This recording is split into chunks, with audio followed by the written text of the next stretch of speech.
있습니다. 이 세 날이 또 우리에게 하나님께서 예비하신 복된 날이 될 줄 믿습니다. 이게 복된 날이긴 하지만 여전히 이제 우리 코로나로 여러분들 다 마스크 쓰고 있고 저도 마스크 쓰고 있다가 설교하니까 다시 벗고 있는데 이 코로나가 벌써 생긴 지가 올해로 넘어니까 4년째가 돼요. 2020년에 이제 시작이 됐으니까요.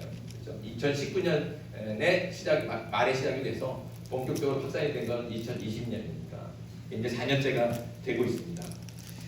여전히 코로나가 우리 생존을 위협하는 질병으로 남아 있지만 그래도 처음보다는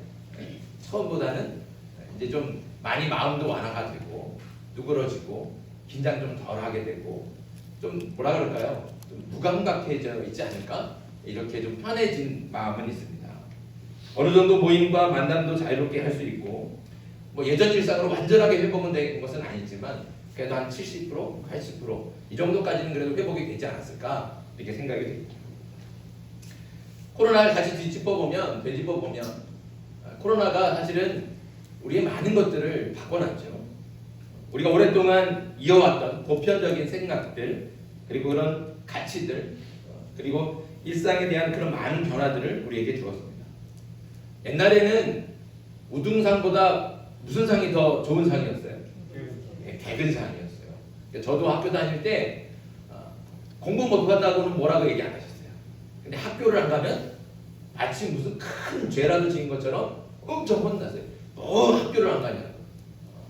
그러니까 무조건 학교는 어떻게 해요? 무조건 가는 거로 알았어요.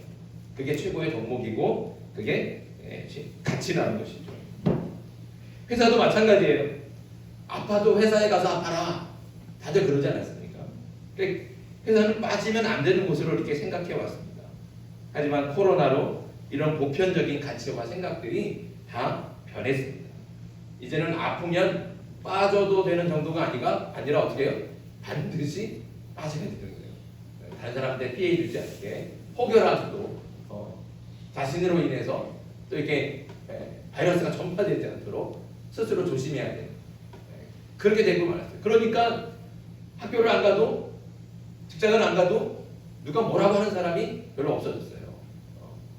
안 가는 대신 학교 안 가는 대신 집에서 온라인 학습을 하고 회사 안 가는 대신 집에서 재택근무를 하고 그러니까 세상이 이렇게 달라진 거예요.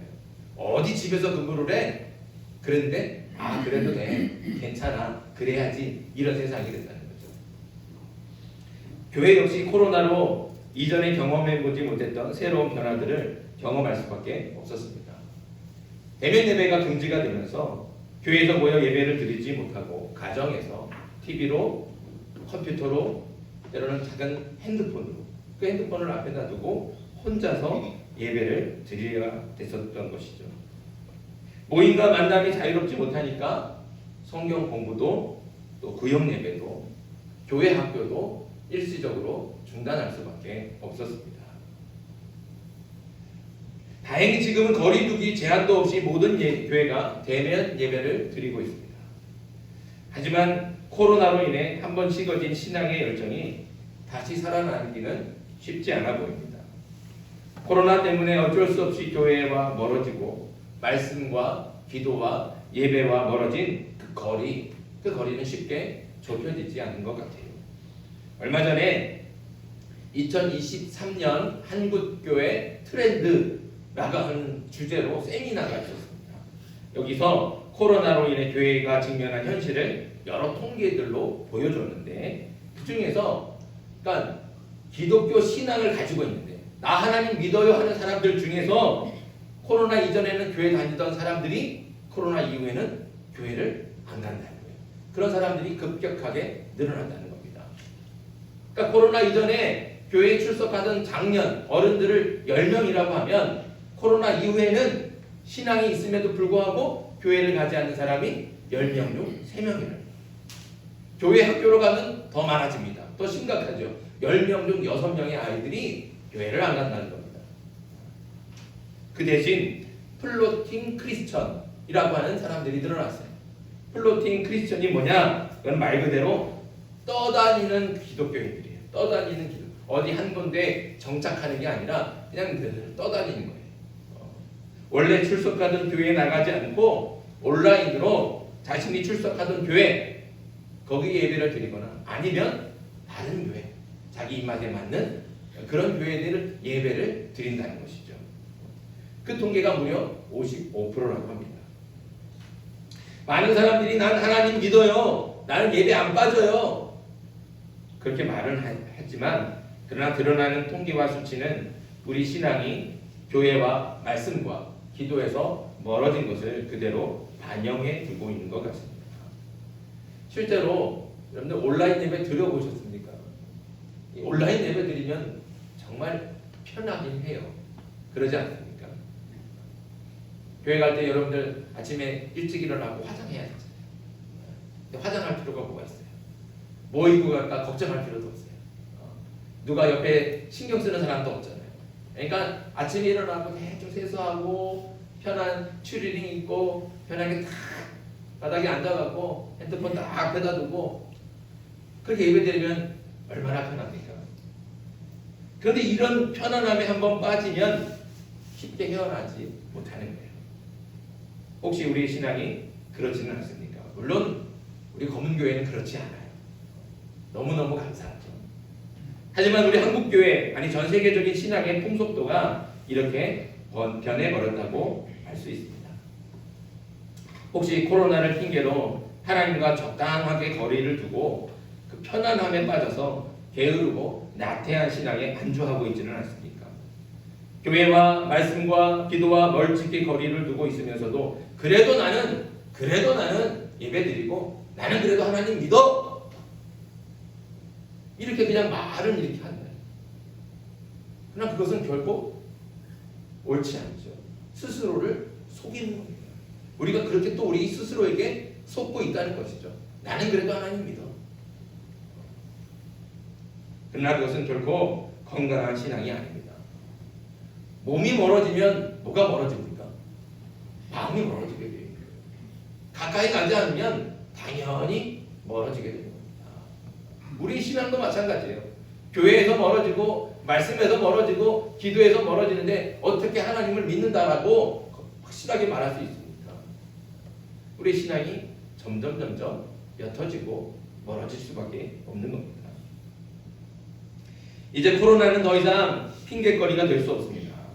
코로나 뒤에 숨어서 하나님과 거리를 두고 편안함에 안주하던 신앙에서 이제 나와야 됩니다. 처음 예수님을 만나서 기쁨으로 예배드리고 기도하면서 말씀을 붙들고 어떻게든 하나님을 더 많이 알길 원하고 어떻게든 하나님이 더 가까이 가길 원했던 그 열정, 그 신앙의 기쁨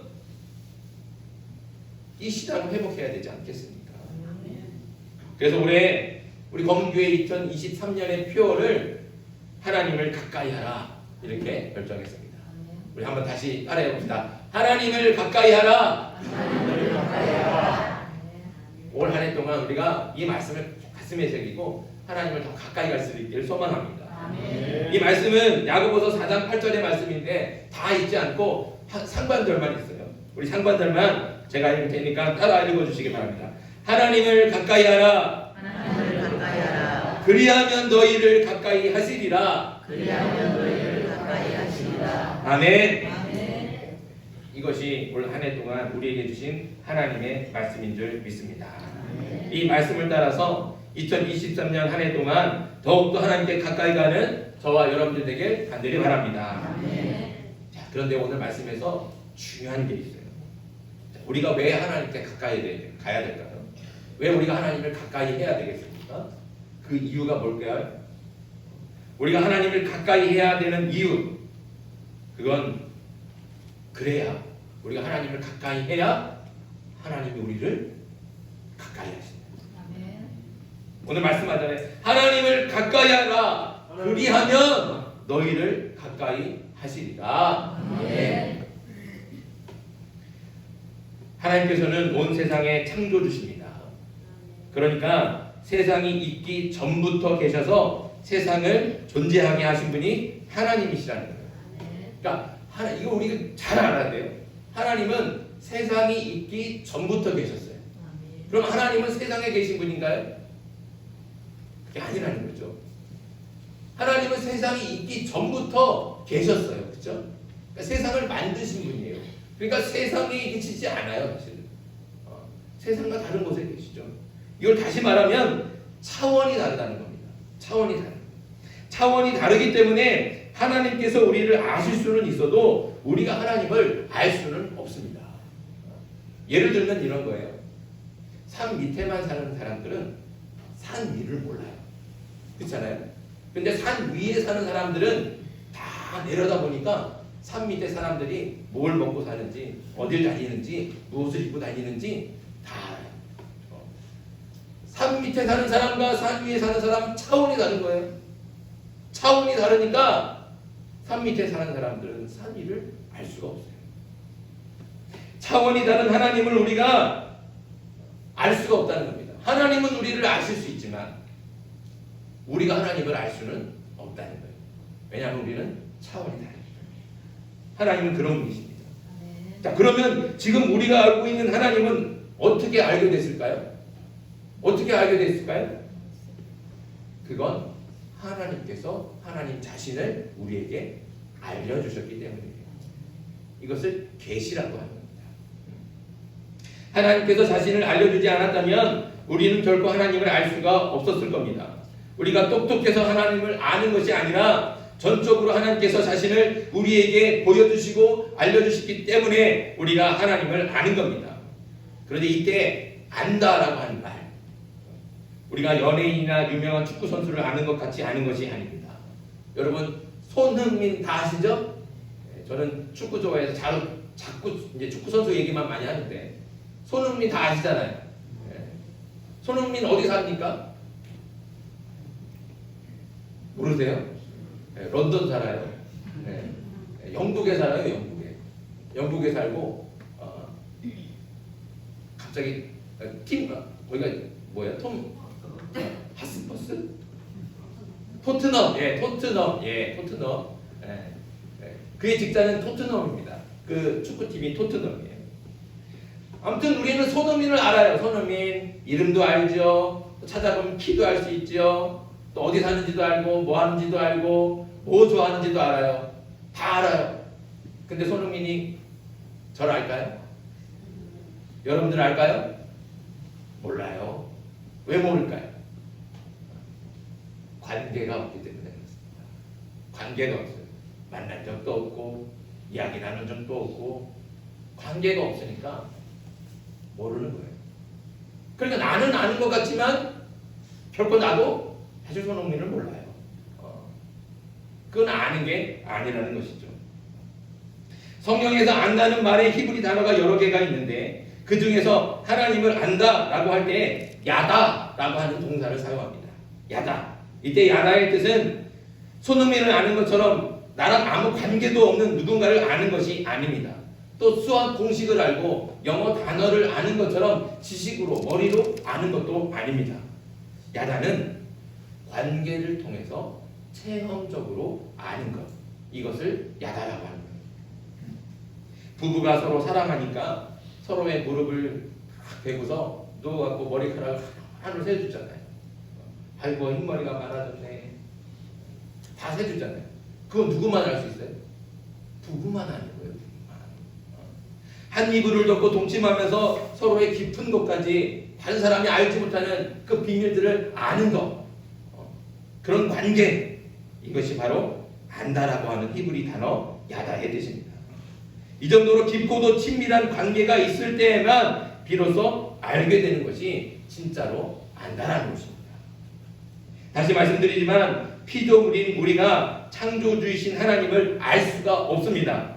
하지만 그럼에도 우리가 하나님을 알 수 있는 이유는 하나님께서 우리에게 하나님 자신을 알려주셨기 때문에 우리가 하나님을 아는 것이죠. 그런데 하나님께서 어떻게 알려주셨습니까?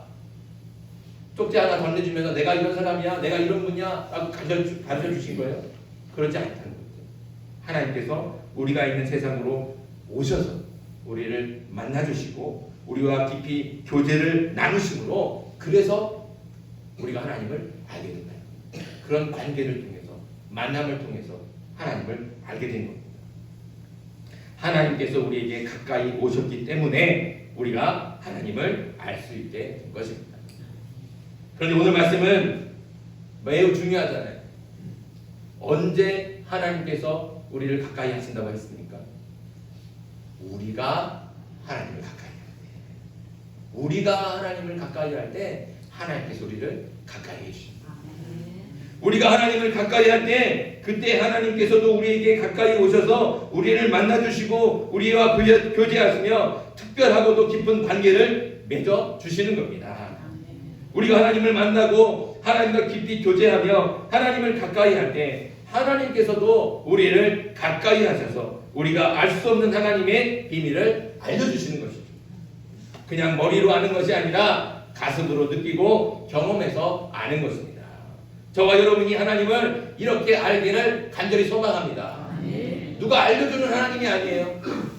내가 직접 만나서 경험하고 알아가는 것, 그것이 진짜로 아는 거예요. 저와 여러분들이 이런 알므로 하나님을 진짜로 알아야 되지 않겠습니까?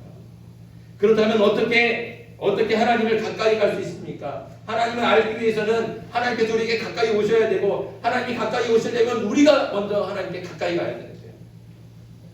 그럼 우리가 어떻게 해야 하나님께 가까이 갈 수 있겠습니까?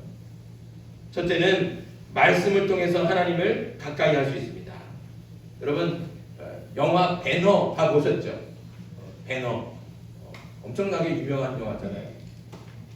아주 흥행하고, 그리고 영화가 그렇게 유명해지기 전부터 사실은 배너는 소설로 베스트셀러가 된 소설입니다. 근데 이 배너라는 소설을 쓴 작가가 루 윌리스라고 하는 사람인데, 이 윌리스는 신의 존재를 인정하지 않은 기독교 회의론자였어요. 그러니까 좀 비관적이죠. 하나님이 어디 있어? 이렇게 생각하는 사람이에요. 그런데 이 배너라는 소설을 처음 집필할 때에도 사실은 재미로 쓰기 시작한 거예요. 근데 소설을 잘 쓰려고 하다 보니까 성경을 연구할 수밖에 없는 거예요. 성경을 읽고 또 읽고 자꾸 찾아서 연구하고 물어보고 신학자들한테 가서 물어보고, 그러다 보니까 그 성경을 통해서 진리를 발견해요. 예수님께서 우리를 구원하시기 위해 이 땅에 오신 메시아라는 것, 하나님의 아들이신 메시아라는 것을 알게 된 거예요. 깨닫게 된 것이죠. 그래서 윌리스는 기독교 회의론자였지만 말씀을 통해서 예수님을 구주로 고백하는 신실한 그리스도인이 되었습니다. 그리고 예수를 증거하고 세상에 알리기 위해서 배너라는 소설을 쓰게 된 것입니다.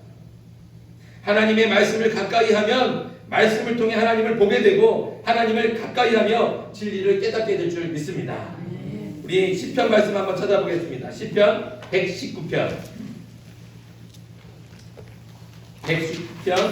147절 148절, 구약성경 894쪽입니다.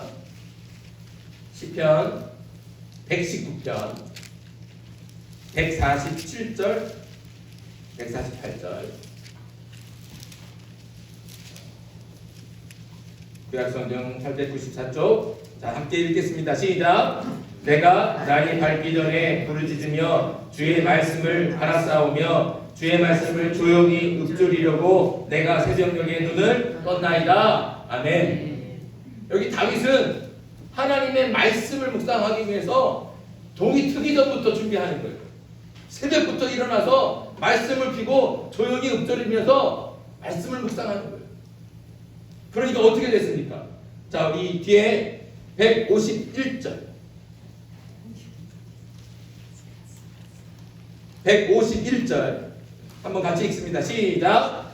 여호와여 주께서 가까이 계시오니 주의 모든 계명들은 진리니이다. 아멘.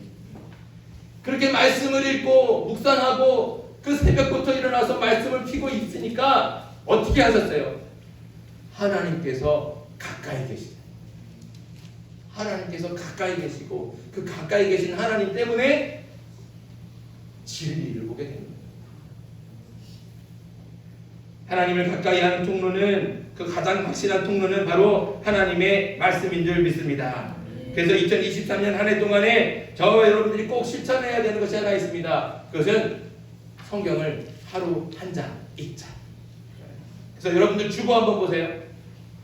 주보 다 갖고 계시죠? 주보의 맨 뒤편 6면을 보시면 1일 한 장 성경 읽기 되어 있습니다. 다 보시죠? 예. 여기에 성경을 매일 한 장씩만, 많이 읽으려고 욕심내지 마세요. 한 장씩만 읽으면서 매일같이 버릇을 들이는. 그래서 성경을 읽고 여기 작은 빈칸에 그냥 한 줄, 이 말씀이 내게 가슴이 깊이 왔습니다. 아니면 말씀을 적든지. 그래서 말씀을 기록하세요. 그렇게 또 감상을 적으세요. 그래서 이 주보를 버리지 마시고 제출을 하는 거예요. 제출하면 제가 다 이렇게 모아서 다시 이렇게 꽂아드리겠습니다. 그리고 잘 모아놓으시면 마지막 이제 연말에 가서 다 모은 것을 가지고 여러분들 묵상 노트를 잘 편집해서 붙일 수 있습니다. 그리고 이제 이 읽은 본문이 이제 다음 주에는 성경 문제로 나갑니다. 성경 문제로 간지로 해서 성경 문제가 사이에 끼어 있어요. 그러면 읽은 본문들을 기억하시면서 문제를 푸시고 그 문제를 푼 걸 또 끼워 놓으세요. 끼워 놓으시면 제가 또 잘 점수를 매겨서 또 꽂아놓겠습니다. 그래서 잘 모아 놓으시면 그걸 가지고 나중에 시상도 하고, 그리고 분기별로 성경 퀴즈 대회를 할 겁니다. 그래서 그 분량을 가지고 그 읽어왔던 분량으로 성경 퀴즈 대회도 하려고 합니다. 이렇게 어떻게든 말씀을 가까이 해서 하나님을 가까이 하는 경험들을 쌓아갈 수 있는 저와 여러분들에게 소망합니다.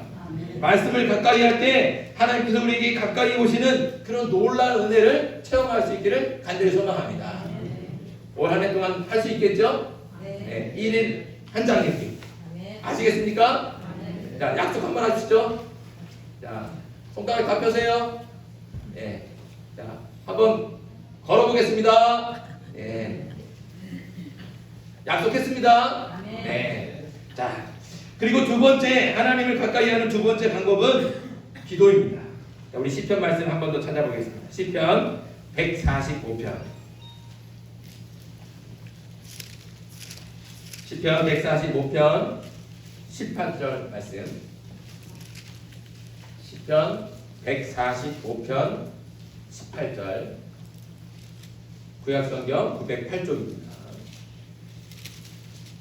시편 145편 18절. 자, 우리 한 목소리로 읽겠습니다. 시작.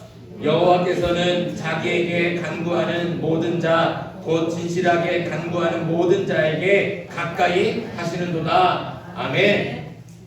너무나 명확하지 않습니까? 하나님께서 누구에게 가까이 하신다 그래요? 하나님께 간구하는 사람.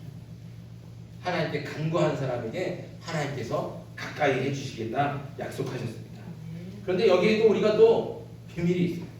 우리가 여러 사람과 대화를 하다 보면 어떤 사람의 이야기는 잘 들어주는데 어떤 사람의 이야기는 잘 안 들어줄 때가 있습니다.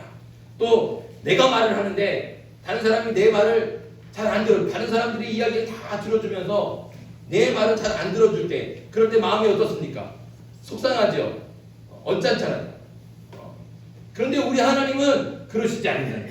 우리 하나님은 자기에게 간구하는 모든 사람, 모든 사람의 이야기를 다 들으시고 가까이 하신다고 오늘 시편을 통해서 우리에게 말씀해 주고 있습니다. 기도는 하나님과의 대화입니다. 대화만큼 관계를 깊게 만들고 가깝게 하는 것이 없습니다. 가까워지려면 만나야 되고 만나서 이야기를 하는 거죠. 그래야 가까워지는 것이죠. 그래서 여러분이 오해하지 말아야 될 것이 있는데, 기도는 어디까지나 나와 하나님과의 대화입니다. 나만이 아는 비밀을 말하고 그래서 더욱더 하나님과 가까워지는 통로입니다. 그런데 자꾸 기도를 받으러 가면 돼요, 안 돼요? 받는 게 아니에요.